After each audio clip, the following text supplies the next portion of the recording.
Right. Well, I am delighted to welcome Ambassador Robert Lighthizer. He is an accomplished trade attorney and for the past 4 years has been our United States Trade Representative. He joined right at the start of the Trump administration and has been instrumental to shaping our trade policy for the last 4 years, which I think is certainly one of the most noteworthy areas where the Trump administration took action, and obviously an issue that's going to be front and center for the Biden administration as well. So, Ambassador, thank you so much for joining us for this discussion. Thank you for having me. It's a pleasure to be here, Oren. I'd love to start by just asking you to look back a little bit at your work over the last 4 years and highlight for folks, what you see as the real change that's happened. What is most different in the world than 4 years ago in the realm of American trade policy and in the realm of how the economy is therefore operating? Well, thank you. Let me first of all start by thanking you and American Compass for all you do.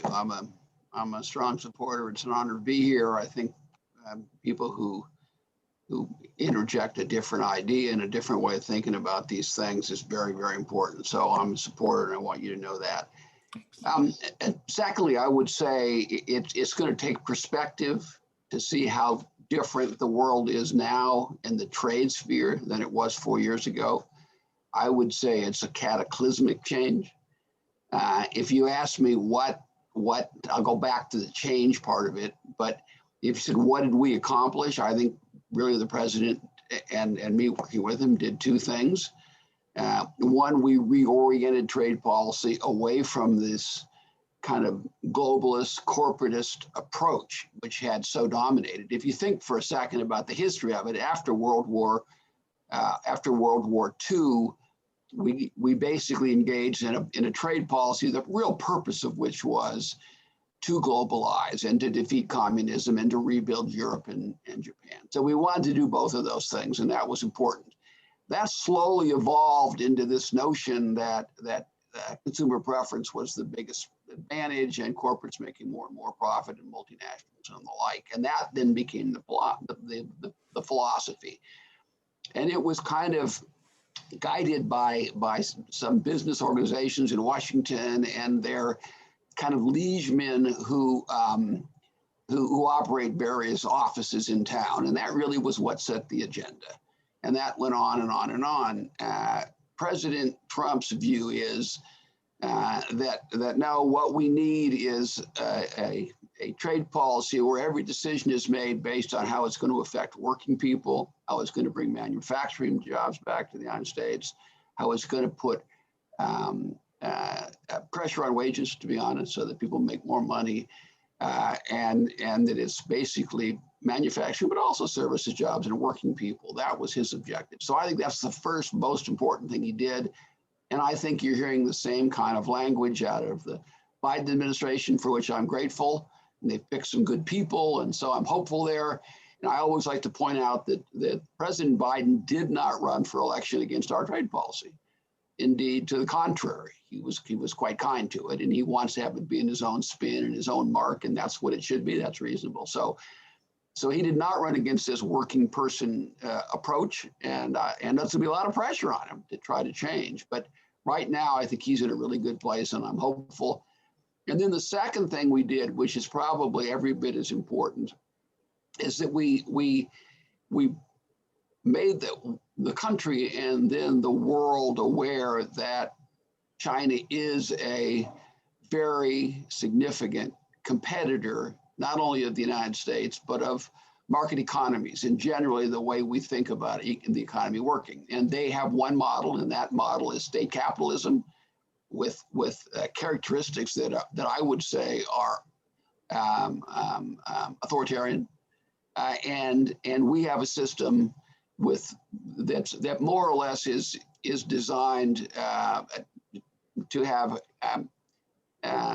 economic forces determine outcomes. So I think raising the flag, making people aware on China, and I think that's another thing that's been wildly successful. If you think back about how people thought about this 4 years ago, you would say this kind of partnership, moving manufacturing over there, and all this sort of thing, sharing intellectual property, all that was a good thing. And I think people, not only in the United States but around the world, have a different view of that now. So I think those are the two most important things we did. The change has been, as I say, cataclysmic, really, really different, and I'm happy about that, and I hope that it continues. Yeah, the point about the change in thinking, I think, is an incredibly important one. There's so much sort of revisionism going on now, where you'll hear, well, of course, that's how we always thought about China, but as you said, that is not how policymakers and business people in the U.S. and around the world were thinking at all, and until the past few years, and then obviously where the rubber meets the road is in change in either business practices or policies, and then ultimately in what happens in the real economy. And so, it seems to me that the Trump administration started to do some work in that regard. At the same time, there's obviously a long way to go. Are there particular signs that you would point to that you would say indicate a promising shift on the ground, or conversely signs you see that say, gosh, this problem is even harder than we thought, or we're going to have to keep honing our approach? I'd say, first of all, that there's going to be an awful lot of pressure. You can see it everywhere you look, from this corporatist legion crowd, that we have to go back. This is an aberration. We have to go back. We can't have tariffs on China. We can't enforce our trade agreements. It's funny. Just in the last few days, you see these comments by the same people who are basically saying precisely the same thing that they said 4 years ago, right? Literally, and then fought us all the way down the road. So, but in terms of good signs, I would say yes. We had a report that we did, we kept, it wasn't a public report, but of people moving jobs back to the United States, of people moving jobs to other places from China. My own view is that we're better off if there's more manufacturing for America in Mexico, for example. I would rather have more in America, but if we're not going to have it there, Mexico has a kind of a direct influence on our own well-being, economic and otherwise. So I think you've seen a shift. I think you've seen a realization that these long supply chains are a problem. I think you've seen a realization that short-term corporate profits are not the do-all and end-all for corporations. You had a comment even by the Business Roundtable, several months ago to this effect. So, I am hopeful that you see signs that this is changing. If you look just from did our policy succeed, and you say from, let's mark as February of last year, kind of immediate pre-COVID, because people will say, oh, it didn't work. The kind of globalists will say it didn't work, and then they'll kind of point to numbers that happened during COVID, right, which is completely unfair, and they know it, but they're just making an argument. But if you look at the numbers before, there were 500,000 more manufacturing jobs through February of last year than on election day for President Trump in 2006. And that's a big, big number. And we were all told those are jobs that were never coming back. So that was a very encouraging sign. And that was in spite of the fact that you'll recall we had a month or a month and a half of auto strike at the end of 2019, which was a very significant factor. And we had Boeing basically offline for a long time. So these numbers were really impressive. You had maybe 6 million jobs to that point created overall. You had a reduction in the trade deficit, which I think is important, in 5 out of the 6 previous quarters through that time. And then probably most importantly, you saw that through 2019, the last numbers that we really have, median family income was up 6.8%, the highest in American history. So this idea of bringing jobs back, bringing manufacturing, but also other jobs back, putting pressure on wages, thinking about everything in terms of how it affects American workers, not how it affects corporations only. Now, and of course, efficiency in corporations are important. I don't want to suggest they're not, but they shouldn't be the sole the sole metric. So I think there's a lot of reason to be optimistic. I think this is working. I have every hope that that it'll continue in the new administration. I know I've talked to scores of Republican and Democratic congressmen and women who have told me specifically that their own ideas about how trade works and what its role is in creating strong communities in America has totally changed. And I'm very happy about that. I think that's a really, really, really positive thing. Yeah, if you draw lines from actual policies to the outcomes that you're describing, are there ones that you think are had the most effect? So, for instance, there are folks who would say, well, it's actually the corporate tax cut that led to these various changes or more investment. I've been very critical of that argument on the grounds that, in fact, we don't actually see the investment increase, which is actually quite concerning. I think then when you get to the trade side of things, some people would say, well, it was the tariffs that had an effect, or it was this or that, and then people on the other side would say, well, but if you actually look at the affected trade deficit or where the manufacturing jobs were created, it's not clear how strong that connection is. So I'm curious what you see as kind of the clearest through line from change in policy to actual change in the behavior of companies at the end of the day. Well, let me say, first of all, that I'm one who believes you want to have the appropriate tax policy and the appropriate regulatory policy. And for me, it's a hell of a lot less regulation. And taxes, it's not just reducing taxes, but doing it in a way that makes sense. And I have a whole theory on tax stuff that I won't get into. But I wouldn't say those things were not effective. I think they were. And whatever we do in trade, we have to do the right things economically to make sure that our companies are strong and that we're making money and that we can compete in a global economy. So to me, that's really, really important. The second thing is, whenever you look at any of these metrics, let me repeat what I said before, and that is you have to figure out a way to take COVID out of this. So it takes a long time to have these policy changes be reflected in the data. This is, I hate to be trite, but it really is like turning a battleship, right? It really is. It's not something that's going to flip a switch. And these people all say, oh, didn't.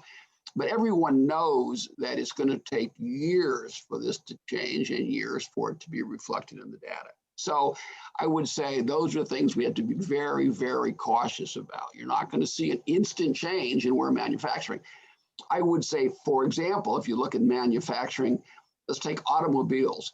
Before we renegotiated NAFTA, 8 of the previous 11 auto plants built in North America were built in Mexico, right? We haven't seen that now. We've seen announcements and the beginning of a lot of auto plants being built in America. Not only, across, Alabama and across that belt, but also even up in the Northeast, which is where I'm from. But if you say now, why is that a direct link? I'll tell you, take the rules of origin that we put in the USMCA. Those rules of origin basically said you have to manufacture a substantial amount more of these automobiles in North America, and at least 40% in the United States. Essentially, that's how the feds work. It could be Canada, but we all know it's going to be the United States. That's a very change. Look at the opposite of that, which is where the direction of the whole world was going, which is to reduce the rules of origin.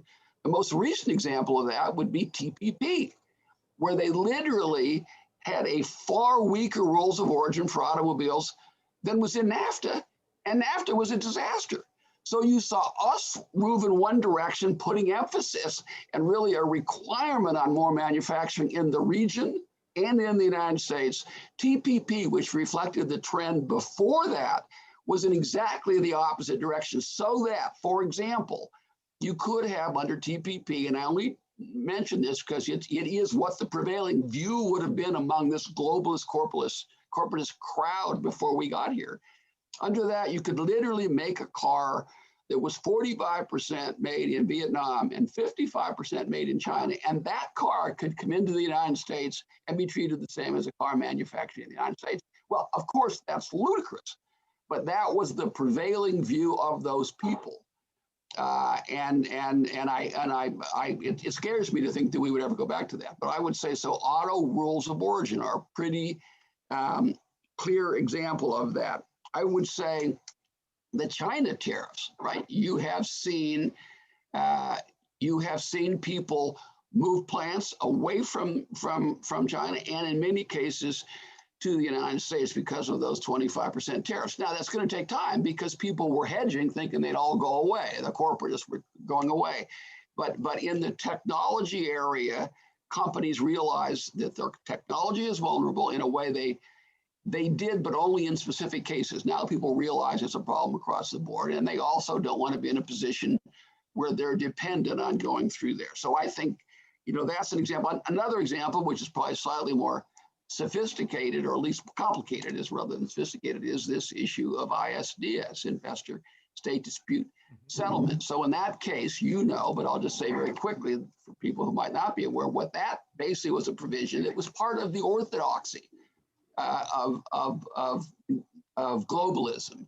And the notion was you could move a plant from the United States to another country.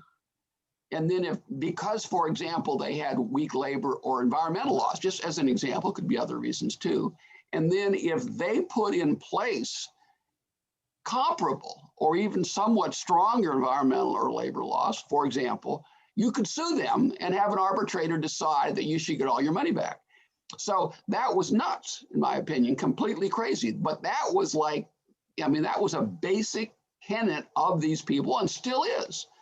And what I always said was, listen, if you want that kind of insurance against activity for your investments outside the United States, buy political risk insurance. But the United States government shouldn't be given free political risk insurance to encourage people to move their plants to another country. It's just completely the opposite. It's just a very good example. It's completely the opposite of the way sensible people think. So the question is, are you interested in what happens to working people in America? If you are, then of course you don't support ISDS. If your objective is for the investment class or for corporations to have an advantage in moving away and losing jobs in the United States, then you would be in favor of ISDS. Now, that's another notion where you can just flat see it. So but I mean, there's a whole bunch of these things that you can see that go through what is the Trump trade policy, right? It's not just tariffs on China, but it is raising the alarm that we're in a competition here that we cannot afford to lose and the world cannot afford to have us lose. And then on the other side, this focus on working people. We put sunset in, for example, a sunset provision that basically said we're not going to have these. The only thing eternal in the world is trade agreements. Well, how nonsensical is that? Why would that be, right? Everything else is reviewed on a periodic basis. And if it doesn't work, you change it. So, there are a lot of very, very fundamental things that we had in our policy. And I think there is a direct line to activity and results. And then you have, as I say, you have this analytic problem of this crazy virus changing things in a variety of ways. And then that allows people who basically were against it all along to say, it didn't work, look at COVID. But to me, those are specific examples of things. And look, at like any other policy shift, history is going to determine what the answer is, right? Whether we were right or wrong when you have some perspective and some data points to look at. But this was an historic shift and in very, very specific ways in the direction of working people and making America stronger. Yeah, I mean, the political risk insurance example is such a fun one because one thing you see in these debates is the assumption that, the free trade or free market solution is somehow the small government one that doesn't involve industry capture and is how markets are supposed to work. And then you look at what's actually in the trade agreements, of course, and they turn out to be longer than Obamacare in a lot of cases. And as you said, the interests protected are not always the interests that we probably should have Well, front the and people center. who are at the table now, the organized labor has a role, and it's a good role, and it's a constructive role, and they're friends of mine, and that's wonderful. But other than through them, the only representation by real working men and women is through members of Congress who agree like we do, or President Trump, right? That is the only person who goes in there and says, well, this is going to cost jobs here or there. Why are we doing that? And I've always said there are literally tens of thousands of American workers who are out of work, descending from the middle class, and their basic assumption was, well, you're just not well managed, or you don't work hard. You're sort of inferior somehow. And none of that is true. What it really is that we reduce tariffs when we shouldn't have. We allow people to make more money by manufacturing overseas than they do if they manufacture in the United States. We put more emphasis on the price of a T-shirt than we do on the safety of our communities. It's just a completely crazy notion. Now, if you go to the other side, obviously you could be extreme on the other side and get out of whack there too. But the direction we were going in before President Trump came along, and I believe fundamentally President Biden believes, because he's basically a working class kind of person too, right? I mean, that's where his heart is. And some of the people he's putting in place are really very good. And so I think this is going to be a permanent shift. The issue is going to be whether they can sustain the onslaught from these corporate interests that, combined with mainstream media, or at least the main newspapers, and foreign governments, all of whom are kind of a cabal designed to shift manufacturing overseas. Well, so let's look ahead. I think the metaphor to sort of the slow turning of the ship is exactly right, both because these things just take time, and because so much comes down to the expectation of firms when they're making their investments, and whether we have a credible claim that these policies are going to be maintained. So if you look ahead to what the Biden administration is facing, it sounds like one element is there's sort of a stay the course and keep policies in place. But what do you see beyond that? What is the sort of next wave of either incoming challenges or kind of policy debates that need to play out to continue to press in this direction in the coming years? So there's a lot for them to do. And the first thing they've got to do is sustain what we did. And then they've got to move to the next level. One thing they have to do is be, and I believe they will try to do this, is be absolutely firm in their commitment to enforcement of the rules of all our trade agreements, but particularly USMCA, which is by far the best trade agreement the United States has ever negotiated from the point of view of working people. And I would say also the environment and the like. So to me, the first thing they really have to do is focus on enforcement. We tried to do that too. I think we did a really good job at that. We brought the first environmental case under our free trade agreements. We brought cases just across the board, not necessarily just at the WTO, but we brought 301 cases, used our actual authority, and forced people to make change. So the first thing they have to do really is do enforcement. And I think they know that. The second thing they have to do is the China competition is still only in the early innings, right? I mean, I believe that this change is something that we needed. I think it's really, really important. But that is not over yet. There's a lot of challenges there. You see it every single day. And let me take a step back and say, did we make a difference? I think it was, a enormously significant difference and an historic difference. We were helped, though, by the fact that you see a lot of actions on behalf of China that also reinforce the message that we had, that this is a problem, right? They did things themselves. And I think you're going to see a testing and a probing on all those fronts by China. And I think this new crowd is up to the task, but they're going to have to be forever vigilant, because we really did engineer with that 301 technology and that phase one agreement, to use the phase one agreement to say these are the rules and to enforce the phase one agreement right down the line. Keep the tariffs in place, add new tariffs where appropriate. So the whole China thing has to be thought out and continued and put their own spin on it. I'm not suggesting that we have the right answer to every single detail. And another thing that people have to really think about is the WTO. The WTO, I've said many times, is a failed organization. It's not just a waste in the sense that it hasn't had any negotiations in 25 years of any significance. We've gotten ourselves into a funny spot where we have a dispute settlement process, which we now have stopped for a year and some months, and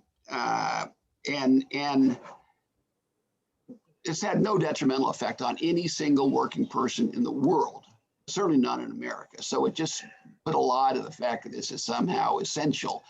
So I hope that they stay the course on that, on just radical reform of the WTO, and just keep getting rid of this notion that you can pick 7 people who will honestly sit down, interpret an agreement, and do it in an objective kind of a way. It's a nutty notion, and I think it's going to be a big thing for them to worry about it. I'm happy to go on and talk more about the WTO if you think people are interested. And then I'd say the final big thing that people have to think about, and I've tried to talk about this a lot, we have gotten ourselves in a position in global trade generally, which is, let's take a step back, which really means the economy, the global economy. We've gotten ourselves in a position where we have extremely low tariffs. So does Europe and so does Japan, but the rest of the world is just basically not true. So you have these wild swings with big economies. And the way this notion has, the way this system has grown up, it's like permanent. It's like there's no way to change that. And to me, that's just completely wrong-headed. We ought to be sitting back. We ought to have a complete reset of tariffs. Tariffs are far more important to me than all this non-tariff barrier stuff we talk about. That's significant, but it's hard to put your hands on it. We talk about standards and this and that, and we fire our way through it. It's hard to put your finger on it. The reality is we should be funding more of our government with tariffs. People should pay a price for making profit in the United States.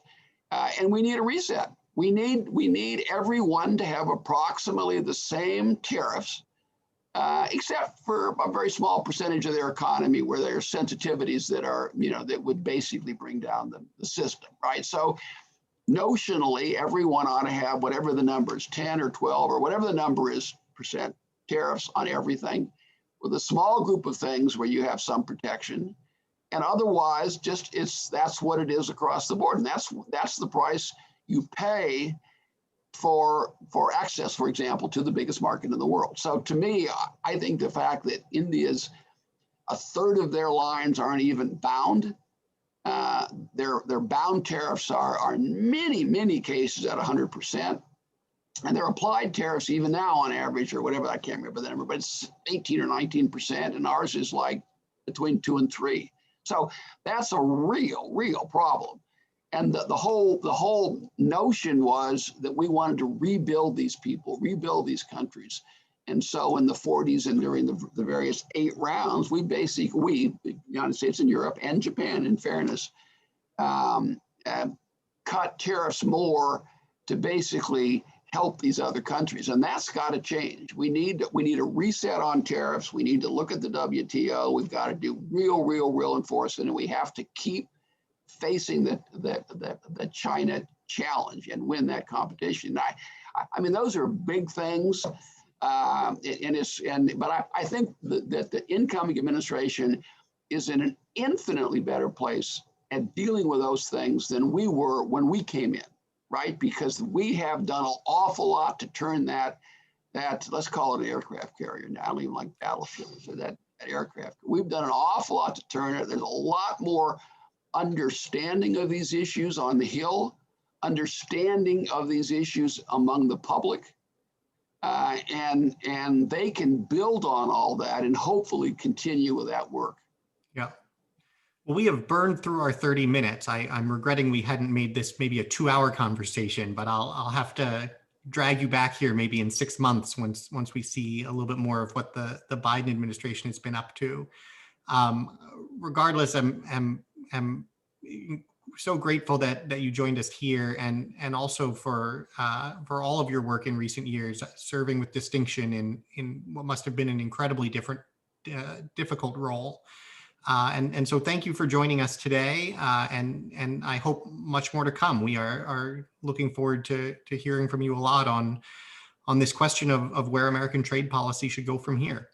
Well, I appreciate that, Oren. Once again, I'm a fan of American companies. I wish you every success. I'm always available to talk, and I'm looking forward to continuing not only dealing with you but with others to keep the spotlight on these issues, which I think really are as they are so fundamental. They go to what kind of communities we're going to live in and we're going to raise our children in. That's what's at stake here. So thank you very much.